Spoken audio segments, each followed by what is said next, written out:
Welcome to the Deep Dive by Global Heroes, your go-to for the real stories behind real heroes.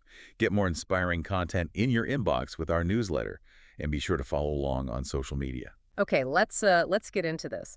Welcome to our deep dive today. We're heading way up north, exploring the Northern Rockies region. That's the stretch between Fort Nelson in BC and Watson Lake, Yukon.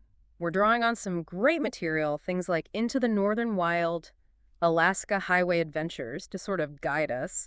And our goal really is to cut through all the extra stuff and just give you the key insights, the genuinely surprising facts about this incredible place. Think of it as your quick guide to really getting what makes it special. Exactly. And that's important because, it's not just beautiful scenery, though it certainly is that.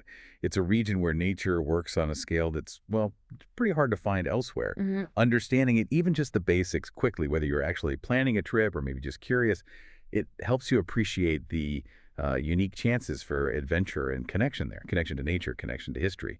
It's quite something. Totally agree. We're talking like seriously dramatic landscapes, wildlife encounters that are just... Oh, wow. And highway, the Alaska Highway, with this unbelievable past. Let's unpack this a bit. Well, one of the first things that really jumps out from the sources is this nickname the region gets, the Serengeti of the North. And, that sounds like hype, but it's actually based on the sheer number and visibility of large animals. We mean wood bison, caribou, elk, different bears, grizzlies, black bears, stone sheep way up high. It's this immense wildlife corridor. Yeah, and that really changes how you experience the place, doesn't it? That whole idea that wildlife has the right of way. It's not just a sign you see, it's the actual reality on the ground. Sharing the road, maybe, with a wood bison. I mean, these are the biggest land animals on the continent, right? Yeah. Up to 2,000 pounds. That's right. That definitely puts it into perspective. The sources are clear. You have to keep your distance, a respectful distance. It's their home first. And that respect, it carries over to the natural wonders, too, like the Liard River Hot Springs Provincial Park. The source material points out it's way more than just a nice spot for a soak. It's this unique little ecosystem, totally self-contained, all driven by those thermal waters. It supports plants, insects, invertebrates that, well, they just couldn't survive literally yards away in the cold. And the scale we're discussing, it isn't just about, one hot spring or seeing one big animal. The whole region includes the Muskwa-Kachika Management Area, the MKMA. Yes, the MKMA. It's huge. Right. One of BC's largest protected zones, but even large doesn't quite do it justice. The sources note it's roughly the size of Ireland. Ireland, wow. Yeah. And what's really insightful isn't just the sheer size, but how it's managed. It's this complex balancing act, conservation, recreation like hunting and fishing, but also, crucially, protecting the traditional use and rights of the indigenous peoples who've been there for, well, millennia. It's actually seen as a global example of trying to manage a massive wild landscape with everyone involved. Whether you stick to the highway or go deeper, the sense of adventure is real. And that main highway, the Alaska Highway, its origin story is almost hard to believe. It really is.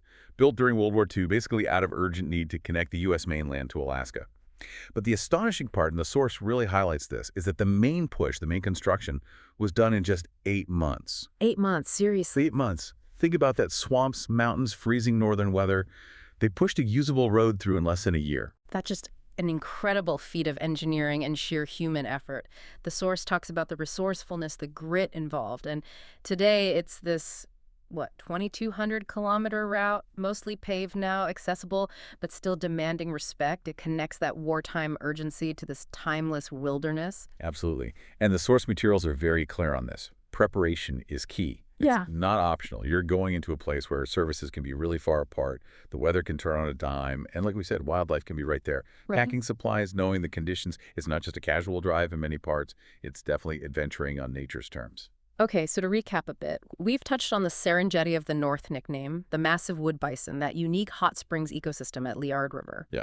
the Ireland-sized MKMA and its complex management, and the, frankly, incredible 8-month construction of the Alaska Highway. Yeah, and what's really fascinating, I think, is how those things intersect. Yeah. We have this incredibly fast human project, the highway, cutting right through this ancient, sprawling wilderness. It starkly contrasts human ambition with the sheer power and presence of the natural world there. It really reinforces that feeling. When you're there, you are a visitor. Wildlife has the right of way. It really makes you appreciate the scale of it all, both the landscape itself and the human stories kind of etched onto it. Which leads to, I think, an important question for anyone thinking about this region. In a place truly defined by its wildness, where 2,000-pound animals roam and nature really dictates the terms, what does it actually mean for you to explore responsibly? How do you deeply connect with a place that's still wild enough to earn the name Serengeti of the North? Something to maybe ponder as you think about your own journey, whether it's real or just in your imagination. Thanks for diving deeper with us. For more inspiring stories, subscribe to the Global Heroes newsletter, follow us on social, and stream It's a Beautiful World on Prime Video.